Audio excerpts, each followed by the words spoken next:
Sometimes when I open up The Sims 4, I sit there in awe. No, not in awe because of the game. In awe of all of the things that could be improved, should be improved, and features that are lacking or just straight up missing from the game.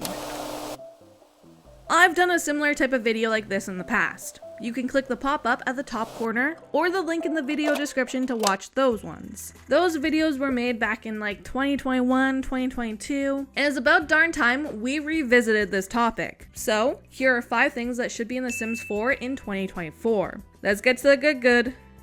The first one actually upsets me to my core. The family system in The Sims 4 isn't working and hasn't been working for as long as this game existed. To its core, this system is basic.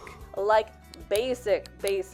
And they've barely improved it, barely touched it. I'd be surprised if the devs even cared about it. Despite families being the big pull for growing together, how can they let this system stay the way that it is? It's ridiculous. So, what are you proposing they do about it, Catchy? You might be wondering to yourself right now, well, fellow Simmer, I have a few suggestions that could seriously upgrade the family system in Sims 4 from basic to advanced. First and foremost, we need more extensive family relationships. I want to see more family labels and for their social interactions to reflect that. I'm sick of having a step-parent be able to raise a child only to be able to complete flirty interactions with said child once they become an adult. It's creepy. In that case, I want the game to recognize the step-parent as a step-parent and make it so the interaction options reflect that relationship and that label. It's the same thing with cousins and stuff. Simply put, the game needs more extensive family relationships and have gameplay that reflects those relationships, even if it's just social interactions. Or lack of social interactions.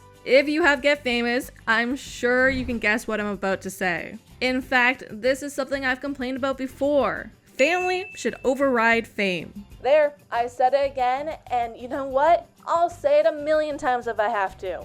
Family should override fame. If you have a famous relative, you should still be able to interact with them. Like that's your granddad or aunt or whoever. It doesn't matter if they're a B-lister or a global superstar. My current method to get around this is if you have a pre-existing famous person in your family that you need to introduce to your sim, you should do it when your sim is a toddler through this interaction. Do this enough and they have a good enough relationship to actually interact with each other once your sim has aged up. Here's another simple thing that should be in the game. Sims being able to babysit their younger family members. For example, an aunt, uncle, or grandparent should be an option to babysit younger family members if needed. Maybe this should be a third option when this pops up. I kind of like that idea.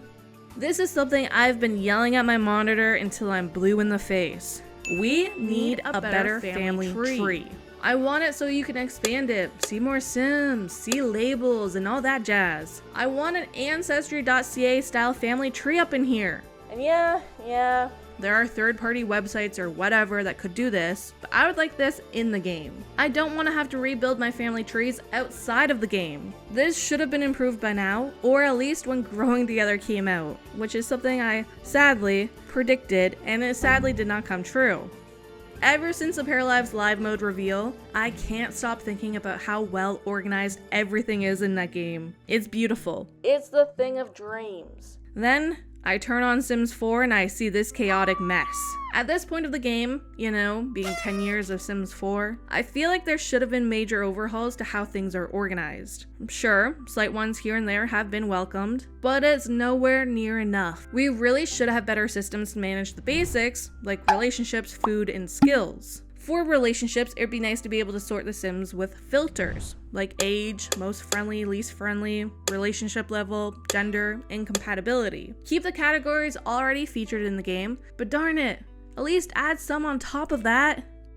Food has gotten slightly better. Let me just say that. Even still, I can't help but wonder how amazing it would feel to be able to organize food in other ways as well. For example, meals that include a certain ingredient, a search bar to find meals, the ability to favorite meals and have them at the top of the list, spice level, and more. One other section that gets overwhelming and cluttered AF would be the skills. The skills should be broken down into different categories, for example, fitness, music, or food-related ones. Then you'd see all the related skills in those categories. It honestly would look amazing, feel amazing, and be easier to manage. Moreover, I think some skills have been overlooked. We have different skills for each musical instrument, yet we have one fitness skill. Make it make sense. We should have a swimming skill, various skills for each sport, and so on and so forth. And this is something that Paralives is doing that is much better than what we're used to in The Sims 4. Once upon a time, not that long ago, we didn't have preferences in Sims 4. Your sim didn't care for jokes more than mischief.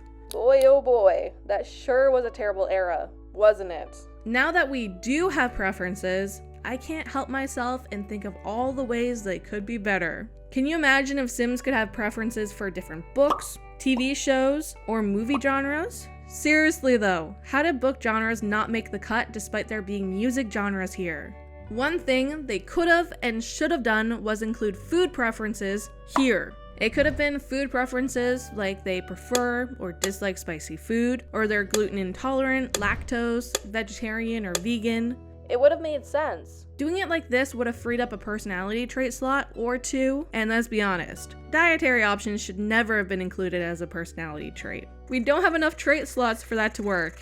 Even still though, I don't want my Sims' whole personality to be that they're lactose. Even if there are people like that in real life.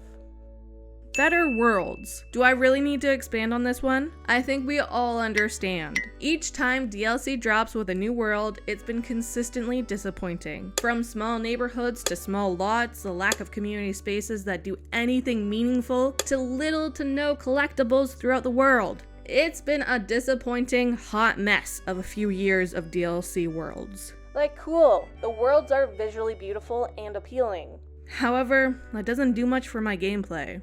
I guess all of this boils down to this one point. Sims 4 needs a basic systems overhaul. From everything I've already mentioned to small things like being able to reorder the task queue, additional hair and eye color options, and more. More being things like a better weight gain and weight loss mechanic. If I have a very active farmer who spends their day tending their garden, this should be conserved for their weight. Having them eat cereal every day shouldn't override all of that physical labor and cause it so they gain weight like crazy.